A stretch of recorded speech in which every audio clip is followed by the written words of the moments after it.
Good morning and welcome back to NASA's Johnson Space Center. We're having our mission status briefing for Flight Day 10 of the STS-134 Space Shuttle mission to the International Space Station. So we'll talk about the spacewalk that occurred overnight. And to do that, we have the lead International Space Station flight director for the mission, Derek Hausman, and the lead spacewalk officer, Allison Bollinger. So we'll turn it over for comments and then take questions. Derek. Okay, thanks, Kylie. Good morning, everybody. Well, another great day in mission control and on the space station, the Space Shuttle Endeavour. It's good to have EVA3 behind us. The EVA went really well. After EVA1 and 2 and a number of relatively minor issues, but issues that represented challenges and slowed us down a little bit, it was really gratifying today to see the crew in the early part of the EVA get ahead and then finish strong and complete all the planned tasks for EVA3 in addition to one get-ahead task, which Allison will talk to you about. And this was a get-ahead task that was literally identified in the last 24 hours. So very proud of the ground team again, very proud of the crew, another demonstration just how well trained the crew has been and how well the ground team can go execute the plan. The other unique part about this EVA was that we used a new pre-breathe protocol to get the spacewalking crew ready to go outside. And if you recall from the previous briefings, it's called the in-suit light exercise protocol. The big difference being that it doesn't require an overnight camp out on the airlock. And I told you that we would evaluate how that protocol went after the end of the EVA and then make a decision on EVA4. Immediately following EVA, the spacewalking crew had a private tag up with the flight surgeon, and the flight surgeon reported that there was no medical issues whatsoever. No symptoms, no issues, no difference whatsoever from previous campouts or from exercise pre-breathe. So he gave the crew a clean bill of health, and the crew had nothing but positive feedback about the protocol. In addition, Allison and I and her team had a tag up to talk more about the nuts and bolts of the EVAs. During that tag up, we talked about the procedures that we used to execute the aisle protocol, and again, the crew was very positive. No surprises, no hiccups, no changes required, and they really love the simplicity of the protocol, the fact that it doesn't require as much time on the oxygen masks, it doesn't require the overnight camp out, so that very positive feedback. However, having said all that, we have made the decision on EVA4 not to use the aisle protocol. We're going to go with the standard camp out protocol, and I want to take a little time to explain that to you so it's clear to everybody. One difference between camp out and the aisle protocol is the time that the crew has on their lithium hydroxide canisters, or the canisters in the suits that scrub CO2. So if you look at a camp out protocol when the crew goes out the door, vice the aisle protocol when the crew goes out the door, there is 40 minutes more time on the LiO canisters with the aisle protocol as compared to camp out. So big picture, when the crew goes out the door with aisle, they have 40 minutes less capability on that carbon dioxide scrubbing canister. So that's one consideration. And with a typical LiO canister, we can, in a planned 6:30 EVA, we can accept that 40 minutes of additional usage on the LiO can when we go out the door.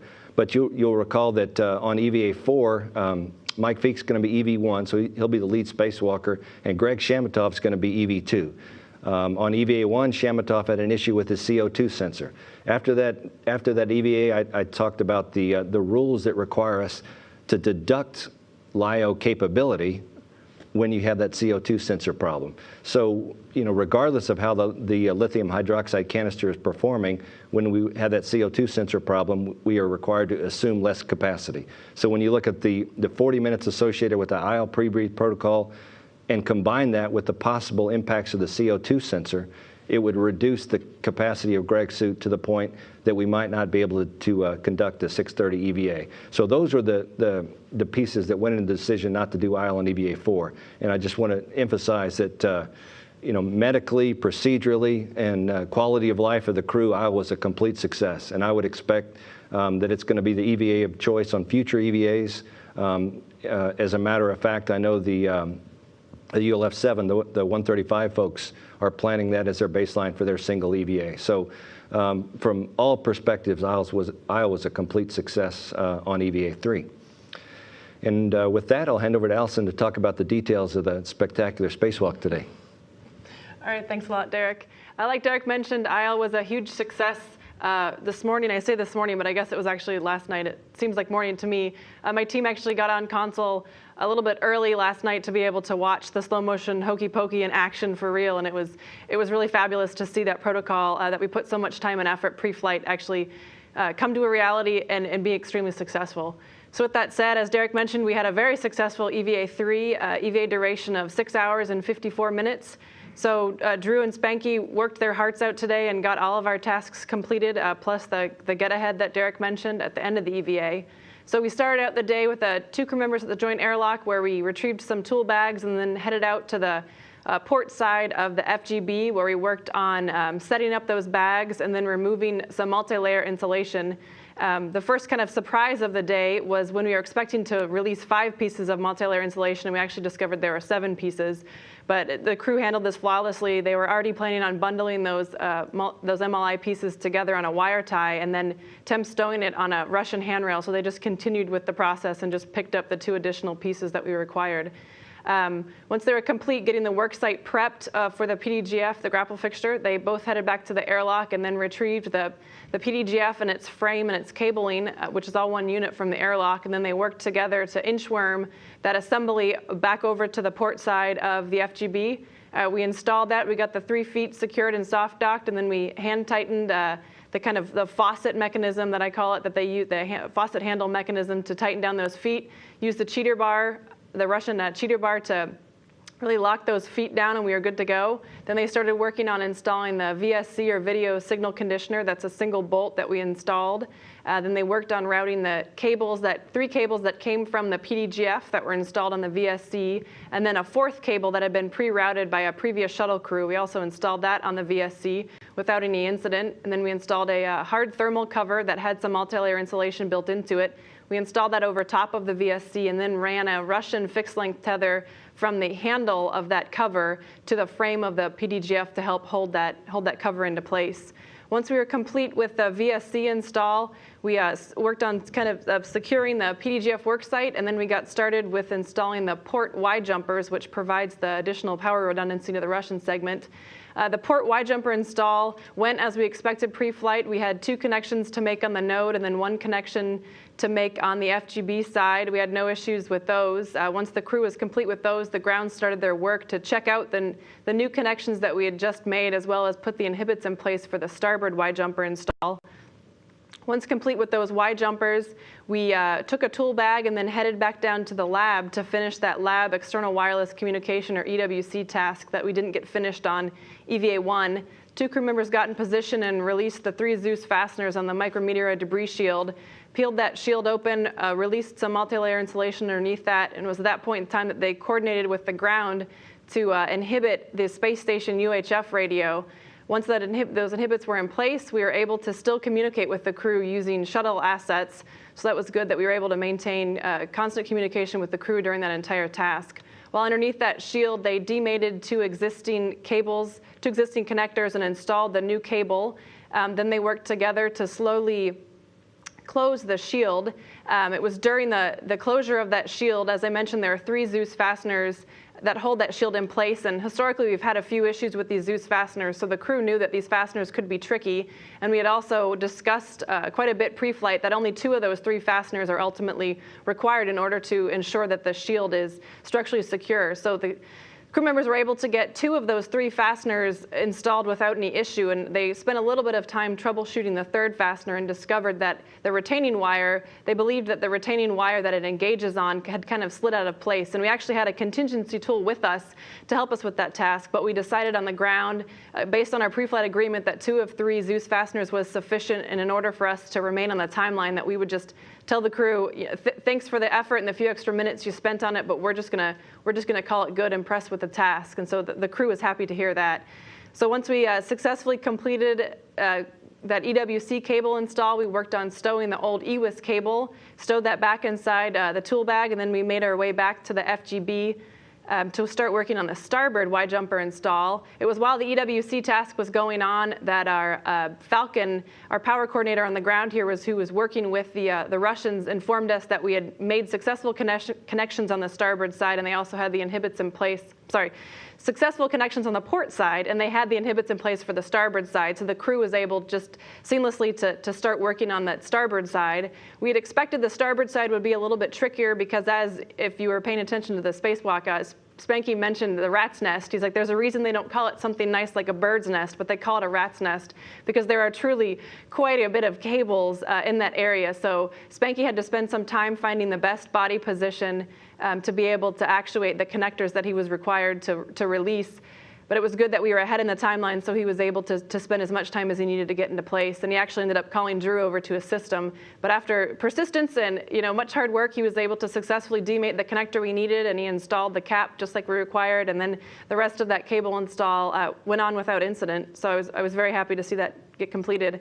Once we were complete with that task, the crew worked on taking some photos of the newly installed PDGF on the FGB as well as FGB thrusters, and I'm sure they took some other photos while they were working on that. They also cleaned up their tool bags and packed those and to bring them back to the airlock. It was at this point in time that Drew was ingressing the airlock to stow some of the bags that we were complete with and also transfer his digital still EVA camera for the infrared EVA camera that he was retrieving. It was at this point when he popped out of the airlock and he mentioned that he had got something in his eyes and they were watering quite a bit. And after speaking to him after the EVA, we believe this was the anti-fog. Prior to going out EVA, each time the crew members apply an anti-fog solution to the inside of their helmet in order to prevent fogging. And we've seen this happen a couple times in the past where if you're not careful about buffing the anti-fog just the right amount, that it can tend to flake off every once in a while and get in a crew member's eye. And this anti-fog is actually just off-the-shelf dishwashing soap. So if you've ever had soap in your eye, you know how that feels. So Drew reported that he had something in his eye and it was burning quite a bit, but it was tearing quite a bit as well. So he made an interesting comment that I'd never thought of before, that tears in space don't run down your face. They actually kind of conglomerate around your eyeball. So he was able to use the Valsalva device that we have in their helmets to help them clear their ears as we're depressing the airlock. He was able to rub his eye against that Valsalva device to get the tear free, and then he said he was able to press. So we gave him as much time as he needed in order to say that he was good to go. And then once he informed us that, hey, I'm feeling a lot better, we said, all right, let's head out to ELC3. So we translated out to ELC3 on the port side of the truss. Drew worked on getting in position with his body restraint tether and then proceeded to take the infrared imagery of the STPH3 Vader experiment, which was a late add to our flight. So we're very glad that we were able to accommodate the DoD payload and get those photos. Spanky then worked on installing MLI, multi-layer insulation cover on the grapple fixture on the gas tank on ELC3. Once they were complete with those tasks, as Derek mentioned, it actually happened while I was asleep overnight. We discovered that a piece of multi-layer insulation on the CTC, or the cargo transport carrier, which is another ORU that we have on the ELC, that a piece of that multi-layer insulation had come loose and they had thermal concerns and that we needed to reinstall that multi-layer insulation. So we were able to uplink the crew a few pictures overnight, and before we were even able to understand what he was doing, Drew said it was done, no big deal. So we were able to get that get-ahead done as well. And at that point in time, it had already been, a pretty long EVA, so we said, let's not even discuss any get-aheads, let's just work on getting back to the airlock. So then we ingressed, and like I said, it was a 6-hour and 54-minute EVA. Now we can answer some questions. Okay, we'll start here. You have a question? Go ahead. Rob Perlman with collectspace.com. With regards to the late add of the Vader imagery, was that an Air Force request that came late, or just an opportunity that presented itself late, or how did it get added so within the last 24 hours? It was a DoD request that actually got added before we launched. So it wasn't the CTC MLI flap that she mentioned was the thing that we identified overnight just based on imagery that we'd gotten from station.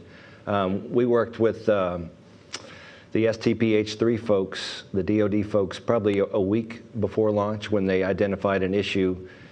Basically issues with their ground processing had put their payload in a position that they didn't have the baseline data that they needed to gather information on orbit. So by using this infrared photography, as they changed the modes of the payload, we were able to get them the baseline data that they needed to have the payload be useful on orbit. So although it was late, it wasn't as late as the CTC MLI flap.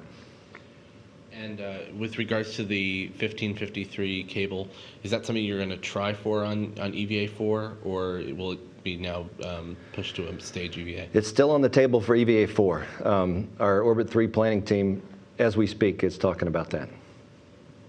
Okay, next question. Denise Chow with Space.com. With the ISLE protocol, how long was that tested on the ground before you decided to try it this time around? Oh, how long? You know, truthfully, I don't know how long it was tested. I know that Dr. Gernhardt, who's an astronaut who's been working on almost all the EVA pre-breathe protocols, has been working on this ISLE protocol for quite a few years now. So it's been tested for a while, and I know they did extensive testing at Duke University. And then also just to follow up, so if there had been no issue with Chamatov's CO2 sensor in EVA1, it would be a decision to use it for the fourth and final spacewalk? Absolutely. Any other questions here? No? We'll go to the phone bridge then. Marcia Dunn. Hi, can you hear me? Yes. Hi, can you hear me? Yes, we can hear you. Yes, first question for Allison. Thank you for all those spacewalk details. I couldn't catch the type of device that Drew Feustel used to rub his eye with. You said it's so fast there. Could you tell me what that is? And I have a follow-up.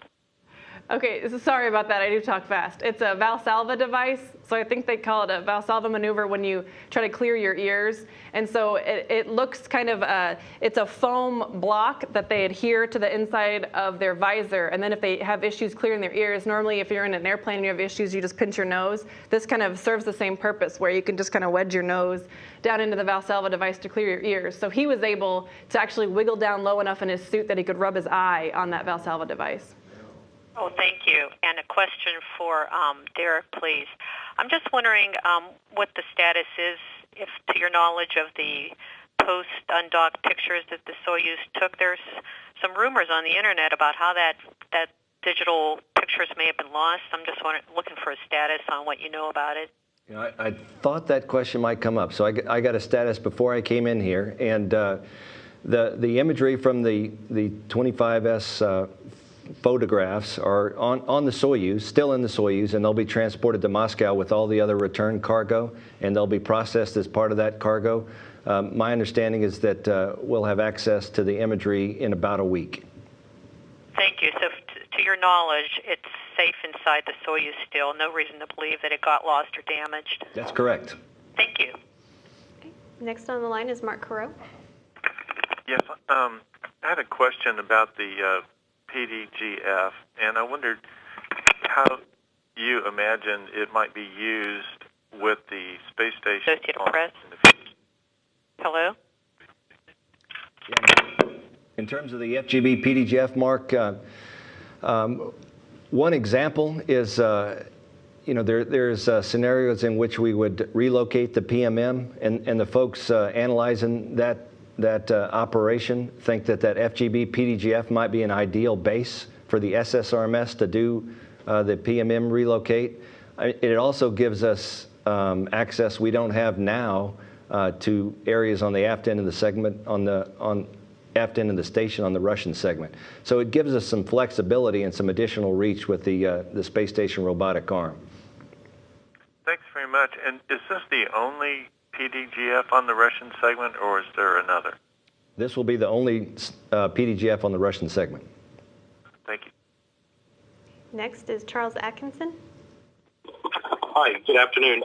Can you discuss the communication issue which Pilot Johnson spoke of post-EVA related to the Quest airlock? I'll have to check and see exactly what issue he discussed. I may have been doing handover or off console, so I am not aware of any communication issue that occurred today. I know our communication with the astronauts throughout the day was good. There's times when just due to satellite coverage, we switch back and forth between the space station loops and the shuttle communication loops. But I'm certainly not aware of any failure that occurred today that affected our ability to conduct the spacewalk. This was a comm issue that Johnson spoke of between, I believe, Endeavour and the Quest airlock. It was a bit of chatter on it post-EVA between Harbaugh and Johnson. And it seemed like that they were unsure how to resolve it or what would fix the issue. Okay, I can certainly find out. Thanks so much. Next is Todd Halverson. Todd Halverson of Florida Today. Derek, I heard you mention that there was an EVA, a single EVA planned on STS-135, and I'd been under the mistaken impression that there were no EVAs on that mission. Could you tell me when that one got added and what the content is, if you know? Thanks. Yeah, I'm not the right guy to ask that question. I honestly, I'm not familiar with the timeline. Just to follow real quickly, though, there is a EVA on 135, so the fourth EVA on 134 will not be the last in the shuttle program. Thanks. And the EVAs planned for STS-135 will be conducted by the increment crew members on board. They won't be conducted by the space shuttle astronauts. Okay, so the fourth EVA on STS-134 will in fact be the last ones conducted by space shuttle astronauts. Is that correct? That is correct. Thanks very much. That's all I have. Okay, Bill Harwood. Thanks. I got two. One quick follow to Mark Carreau's question for Derek. Is there a specific job that the PDGF on the Zarya is being put there for, or is it just simply in case it's needed down the road? It's both. The one specific thing that they're looking at using that PDGF for is a future PMM relocation. Beyond that, it's just flexibility and access, especially when you consider the fact that on EVA4 we'll leave the boom on station. So the boom combined with the SSRMS and that FGB PDGF gives you reach, up and down the station. Thanks. And one for either one of you. I'm not sure what. I was thinking about this earlier today that President Reagan announced the space station program back in 1984, 27 years ago. And you guys have now done 158 EVAs to put this thing together, and it's done, basically. One more shuttle EVA. Do either one of you have any way of giving us just a sense of the capability you guys have spacewalk-wise now that you didn't have when this project started? I realize you could write a book about that, but is there anything you could say in general terms about how far you guys have come over those last 3 decades of the decision to build the station and then going and actually doing it? Thanks. I can start and you can go. No, that's all you. Yeah, I mean, this is well before Allison's time, but I started in 1990 as a thermal operations and resources flight controller, a Thor flight controller on the station side, and of course that was well before we had flown any hardware. And as I'm sure you're probably aware, Bill, the assembly plans for the station changed dramatically from that 1990 to 96 timeframe when folks realized that the original plans just were not supportable in terms of the amount of spacewalks and the amount of EVA hours that would be required. So there was a significant redesign done to make the modules and the truss segments more modular, kind of plug and play without a lot of assembly required by the space station or by the spacewalking astronauts. But even then, I can remember, in the mid 90s or mid to late 90s when we started looking at the details of the assembly sequence, and once the design had been solidified and finalized, that there was a lot of concern about the amount of spacewalks that were going to have to be conducted. And I remember there was a term called the wall of EVAs, and it was just this unbelievable step up in terms of the amount of tasks that we do and the number of EVAs that we do. And again, as I'm sure you're aware, in the early shuttle program, a flight with 1 or 2 EVAs was considered a pretty challenging mission and something that was going to be difficult to go do. Now with these station missions we fly today, with 3 and 4 EVAs, the norm, and then when you factor in all the robotics that we do in the background, including ground control robotics overnight between EVAs, I mean the difference in the upgrade and the capability is just difficult to quantify, but just tremendous. The things we do today, if you went back mid 90s, early 90s and talked about doing it, there's just no comparison, really. It is amazing what these guys can train the crew to go do, and it's amazing what the crews can pull off these days. That sounds like the end of the questions on the phone bridge. Are there any follow-ups here? No, we'll go ahead and wrap up the briefing with a few programming notes. We do have the videos from the solid rocket boosters to begin playing that on NASA television today. So that will start at 11 a.m. Central Time. And then the Flight Day 10 video highlights will start at noon.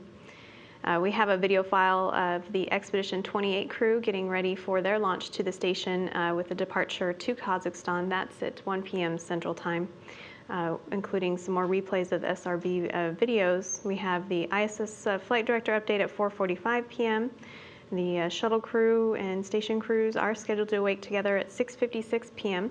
And they'll be doing the late inspection overnight, and we also have the joint crew news conference overnight. It's at 4:42 a.m. Central Time, and just a reminder for reporters that the phone bridge will not be activated during that, so you need to be at a NASA participating center for that. And with that, we'll go back to Mission Control Houston. Thank you.